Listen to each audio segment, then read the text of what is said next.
Berlin correspondent Jessica Saltz. Jessica, first of all, these two leaders have already made it very public about how fond they are of each other. But will they be able to hammer out anything concrete this Thursday?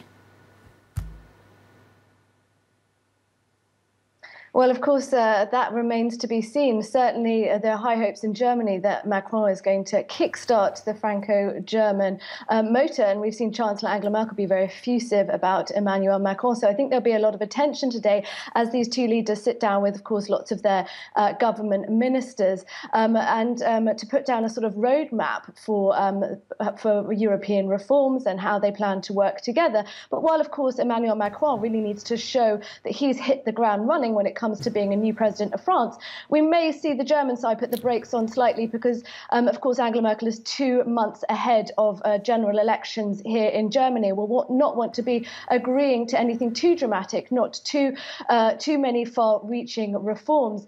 She has said that she is open to Macron's call for reforms in Europe, including greater integration, eurozone integration that would see a eurozone parliament and finance minister. She says she's not opposed to this, but the German finance ministry has raised its eyebrows over this, saying that this will necessitate European treaty reforms. So again, whilst there may be the beginnings of a roadmap for this today, I don't think we'll see anything finalised. The two leaders have also said that they are in favour of uniform corporate tax rates across Europe to stop individual countries luring over businesses with low corporate tax rates. But again, this is quite a complex issue, so although it will be discussed today, I don't think we'll see anything finalised.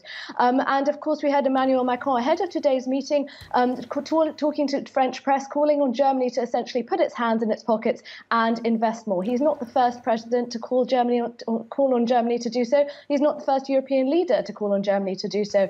And although there is a feeling in Germany that Germany must step up and invest more, of course, Angela Merkel's frugality is ultimately what makes her very popular with her German electorate. So we may not see too much movement again on the German side ahead of the September election here. Jessica, there's also a talk of a joint defence plan that both of these leaders are hoping to accomplish. Tell us more. Yes, well, both the French and German defence ministers have been working very closely together to sort of unify their military forces.